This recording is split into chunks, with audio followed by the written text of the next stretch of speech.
Hello नमस्कार साथियों, आप सभी का बहुत बहुत स्वागत है। आज हम एक वीडियो आपके लिए ये लाए हैं। यदि एनसीईआरटी पे आधारित ये पूरा चैप्टर है, complete chapter as a demo class लाए हैं। यदि आपको यह क्लास अच्छा लगेगा, पूरा वीडियो देखिएगा। पूरा वीडियो आप कंप्लीट देखिएगा। यदि वीडियो अच्छा लगेगा, समझ में आएगा, अच्छे से समझ में आएगा, तो कमेंट करके बताइएगा कि इसका नेक्स्ट पार्ट भी लाया जाए। ठीक है। उसके बाद आपको पता है कि अभी एनटीपीसी का वैकेंसी आ चुका है, उसके बाद ग्रुप डी का भी आ चुका है, उसके बाद टेक्नीशियन का भी आ चुका है, एएलपी का एग्जाम भी है। तो सारे एग्जाम में साइंस का रोल कितना है, महत्वपूर्ण है, ये आपको पता है। तो चलिए स्टार्ट करते हैं। रासायनिक समीकरण एवं अभिक्रिया। क्या है? रासायनिक अभिक्रिया एवं समीकरण। ये फर्स्ट चैप्टर है, क्लास 10th का एनसीईआरटी का फर्स्ट चैप्टर है, रासायनिक अभिक्रिया एवं समीकरण। ठीक है। तो रासायनिक समीकरण किसको कहते हैं, इसको समझिए। क्या कहता है रासायनिक समीकरण? किसी रासायनिक अभिक्रिया को अभिकारकों, उत्पादों के प्रतीकों व रासायनिक सूत्रों का प्रयोग करके प्रदर्शित करना रासायनिक समीकरण कहलाता है। किसी रासायनिक अभिक्रिया को अभिकारकों एवं उत्पादों के प्रतीकों व रासायनिक सूत्रों का प्रयोग करके प्रदर्शित करना क्या कहलाता है? रासायनिक समीकरण कहलाता है। तो जैसे देखिए, ये अभिकारक है आपके पास और ये उत्पाद है। ये क्या है? उत्पाद है। ये वाला उत्पाद है, ये वाला अभिकारक है।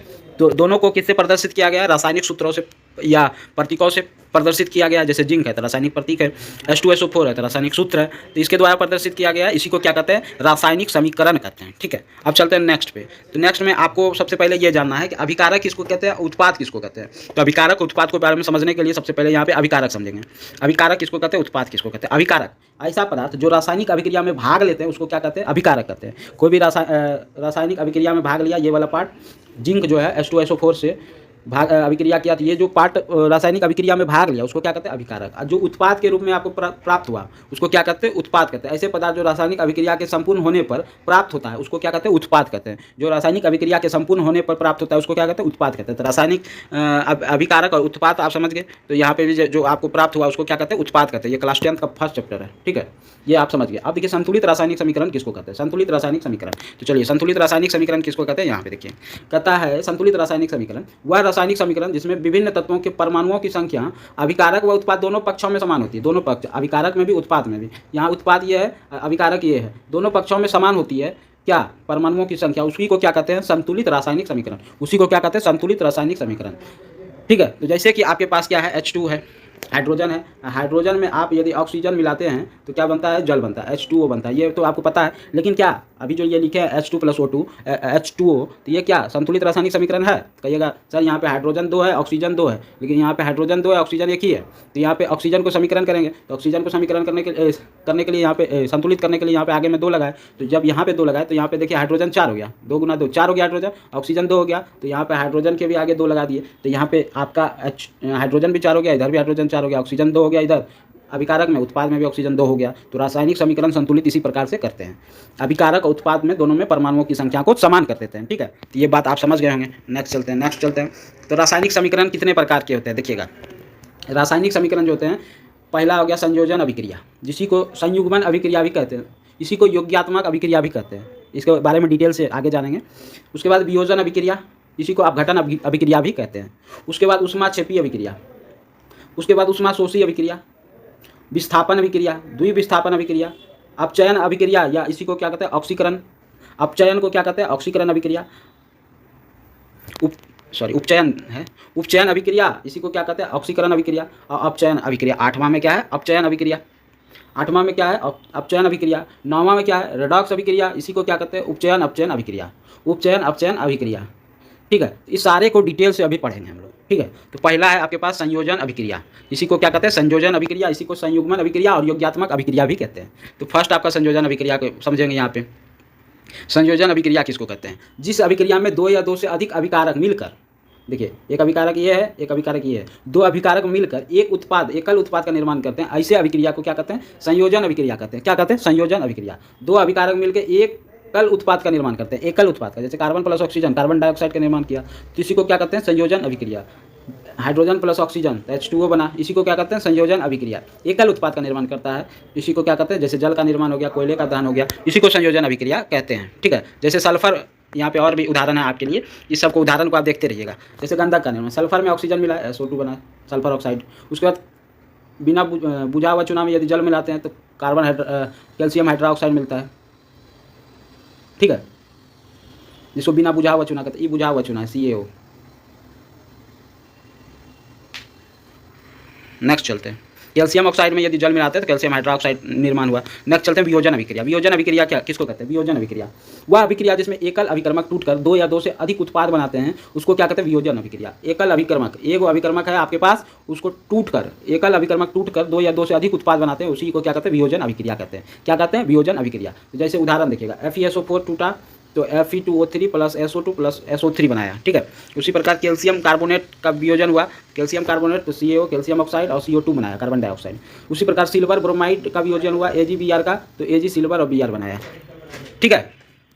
ऐसे इसी को क्या कहते हैं? वियोजन अभिक्रिया कहते हैं। एक इंपॉर्टेंट फैक्ट है जिसको आप याद रखिएगा, संगमरमर का सूत्र जो होता है CaCO3 होता है। संगमरमर का सूत्र कैल्शियम कार्बोनेट भी इसको कहते हैं CaCO3, कैल्शियम कार्बोनेट यानी कि संगमरमर, ठीक है। नेक्स्ट चलते हैं ऊष्माक्षेपी अभिक्रिया। ऊष्माक्षेपी अभिक्रिया किसको कहते हैं? वह अभिक्रिया जिसमें ऊष्मा ऊर्जा के रूप में उत्सर्जित होता है। उत्सर्जित होना मतलब निकलना। ऊष्मा जो होता है ऊर्जा के रूप में उत्सर्जित होता है। वह अभिक्रिया जिसमें ऊष्मा ऊर्जा के रूप में उत्सर्जित होता है, उसी को क्या कहते हैं? ऊष्माक्षेपी अभिक्रिया। वह अभिक्रिया जिसमें ऊष्मा जो है ऊर्जा के रूप में उत्सर्जित मतलब निकलना, तो उसी को क्या कहते हैं? ऊष्माक्षेपी अभिक्रिया। जैसे प्राकृतिक गैस का दहन, मीथेन में यदि ऑक्सीजन मिलेगा तो यहाँ पे क्या होगा? कार्बन डाइऑक्साइड, जल प्लस ऊर्जा निकला, ठीक है। उसके बाद देखिएगा उदाहरण तो आप देख लिया। अब देखिए श्वसन भी क्या है? एक ऊष्माक्षेपी अभिक्रिया है, इसके बारे में दिया है। श्वसन भी क्या है? ऊष्माक्षेपी अभिक्रिया का एक उदाहरण है। मनुष्य को जीवित रहने के लिए हमें ऊर्जा की आवश्यकता होती है। मनुष्य को जीवित रहने के लिए किस चीज़ की आवश्यकता होती है? ऊर्जा की। यह ऊर्जा हमें भोजन से प्राप्त होता है, भोजन से प्राप्त होता है, आपको भी ऊर्जा भोजन से प्राप्त होता है। पाचन क्रिया के समय खाद्य पदार्थ में टूट जाते हैं, जैसे चावल, आलू, ब्रेड में कार्बोहाइड्रेट होता है। कार्बोहाइड्रेट के टूटने से ग्लूकोज प्राप्त होता है, कार्बोहाइड्रेट के टूटने से ग्लूकोज प्राप्त होता है। यह ग्लूकोज हमारे शरीर की कोशिकाओं में उपस्थित ऑक्सीजन से मिलकर हमें ऊर्जा प्रदान करती है। ऑक्सीजन से मिलकर क्या? ग्लूकोज ऊर्जा प्रदान करती है। ग्लूकोज क्या करती है? हमारे शरीर में ग्लूकोज हमारे शरीर के कोशिकाओं में उपस्थित ऑक्सीजन के साथ मिलकर हमें ऊर्जा प्रदान करती है। इस अभिक्रिया का नाम श्वसन अभिक्रिया है। जैसे यहाँ पे ग्लूकोज है, क्या है? ग्लूकोज है, ग्लूकोज C6H12O6, ये ऑक्सीजन से अभिक्रिया किया, ऑक्सीजन से अभिक्रिया किया तो हमें क्या? हमारे शरीर में ऊर्जा प्राप्त हुआ, कार्बन डाइऑक्साइड, जल और ऊर्जा, ठीक है। नेक्स्ट चलते हैं, साग सब्जी का विघटित होकर कंपोस्ट बनना ऊष्माक्षेपी अभिक्रिया का उदाहरण है। साग सब्जी यदि आप सड़ेगा तो उससे ऊष्मा प्राप्त होता है, हमें ऊष्माक्षेपी अभिक्रिया है, ठीक है। अब चलते हैं आपका ऊष्माशोषी अभिक्रिया। ऊष्माशोषी अभिक्रिया वह अभिक्रिया जिसमें ऊर्जा का अवशोषण होता है, उसको क्या कहते हैं? वह अभिक्रिया जिसमें ऊर्जा का अवशोषण होता है, उसको ऊष्मा अवशोषण मतलब ग्रहण करता है, उसको ऊष्माशोषी अभिक्रिया कहते हैं। जैसे हाइड्रोजन प्लस आयोडीन प्लस ऊर्जा तो H2H आई, नाइट्रोजन प्लस ऑक्सीजन प्लस ऊर्जा तो NO नाइट्रोजन ऑक्साइड बनेगा। तो इसको ऊष्माशोषी अभिक्रिया समझ गए। विस्थापन अभिक्रिया किसको कहते हैं? विस्थापन अभिक्रिया को समझिएगा। ऐसी अभिक्रिया जिसमें किसी यौगिक के अणु के किसी एक परमाणु अथवा समूह के स्थान पर कोई दूसरा परमाणु अथवा समूह आ जाता है, इसी को क्या कहते हैं? विस्थापन अभिक्रिया कहते हैं। ऐसा अभिक्रिया जिसमें किसी यौगिक के अणु किसी एक परमाणु अथवा समूह के स्थान पर कोई दूसरा परमाणु अथवा समूह आ जाता है, इसी को क्या कहते हैं? विस्थापन। जैसे जिंक कॉपर सल्फेट से अभिक्रिया किया तो जिंक सल्फेट प्लस कॉपर बन गया। जैसे लोहा फेरस कॉपर सल्फेट से अभिक्रिया किया तो फेरस सल्फेट प्लस कॉपर बन गया, इसी को क्या कहते हैं? विस्थापन अभिक्रिया। विस्थापित कर गया। यहाँ पे देखिए जिंक है, यहाँ से सल्फर विस्थापित होकर जिंक के साथ मिल गया, ठीक है। ये कॉपर विस्थापित हो गया तो इसी को विस्थापन। अब द्विविस्थापन अभिक्रिया किसको कहते हैं? द्विविस्थापन समझिएगा। वे अभिक्रिया जिसमें अभिकारकों के बीच आयनों का आदान प्रदान होता है। किसका? आयनों का आदान प्रदान होता है, उसी को क्या कहते हैं? द्विविस्थापन अभिक्रिया कहते हैं। उसी को क्या कहते हैं? द्विविस्थापन अभिक्रिया कहते हैं। जैसे सोडियम सल्फेट बेरियम क्लोराइड से अभिक्रिया किया तो बोरियम सल्फेट और सोडियम क्लोराइड बनाया, सोडियम क्लोराइड बनाया। तो यहाँ पे आयनों का आदान प्रदान हुआ है, इसी को क्या कहते हैं? द्विविस्थापन अभिक्रिया कहते हैं। नेक्स्ट चलते हैं उपचयन अभिक्रिया। उपचयन अभिक्रिया देखिएगा, ऐसा अभिक्रिया जिसमें ऑक्सीजन की वृद्धि हो तथा हाइड्रोजन का त्याग हो, उसे उपचयन अभिक्रिया कहते हैं। इसी को क्या कहते हैं? उपचयन। ऐसी अभिक्रिया जिसमें ऑक्सीजन की वृद्धि तथा हाइड्रोजन का त्याग होता है, उसको क्या कहते हैं? उपचयन अभिक्रिया कहते हैं। देखिए यहाँ पे ऑक्सीजन की वृद्धि हुई, यहाँ पे ऑक्सीजन की वृद्धि हुई, तो जहाँ पे ऑक्सीजन की वृद्धि या हाइड्रोजन का त्याग होगा उसको क्या कहते हैं? उपचयन, या इसी को क्या कहते हैं? ऑक्सीडेशन रिएक्शन भी कहते हैं, ठीक है। ऑक्सीकरण अभिक्रिया भी कहते हैं। नेक्स्ट चलते हैं। नेक्स्ट क्या दिया है? अपचयन अभिक्रिया। अपचयन या इसी को रिडक्शन भी कहते हैं। ऐसा अभिक्रिया जिसमें हाइड्रोजन की वृद्धि हो तथा ऑक्सीजन का त्याग हो, उसे क्या कहते हैं? अपचयन अभिक्रिया कहते हैं। उसको क्या कहते हैं? अपचयन अभिक्रिया। वैसी अभिक्रिया जिसमें हाइड्रोजन की वृद्धि तथा ऑक्सीजन का त्याग हो, उसी को अपचयन अभिक्रिया कहते हैं। देखिए यहाँ पे H2O, यहाँ पे क्या हुआ? CO, कॉपर से ऑक्सीजन का क्या हुआ? त्याग हुआ। कॉपर से ऑक्सीजन का त्याग हुआ, इधर हाइड्रोजन के साथ जुड़ गया, ठीक है। तो यहाँ पे क्या हुआ? ऑक्सीजन का त्याग हुआ, ऑक्सीजन का क्या हुआ? त्याग हुआ। इसको क्या कहते हैं? उपचयन अभिक्रिया। अब चलते हैं रेडॉक्स अभिक्रिया किसको कहते हैं। रेडॉक्स अभिक्रिया देखिएगा, पूरा कंप्लीट वीडियो इसको देखिएगा तब समझ में आएगा। जिन रासायनिक अभिक्रिया में उत्पादन उपचयन तथा अपचयन अभिक्रिया साथ साथ होती है उसी को क्या कहते हैं, रेडॉक्स अभिक्रिया कहते हैं। रेडॉक्स अभिक्रिया मतलब ऑक्सीडेशन और रिडक्शन दोनों साथ हो उसी को क्या कहते हैं, रेडॉक्स अभिक्रिया कहते हैं, रेडॉक्स रिएक्शन कहते हैं। तो देखिएगा, कॉपर ऑक्साइड प्लस हाइड्रोजन गया तो यहाँ पे कॉपर प्लस H2O जल बना, ठीक है।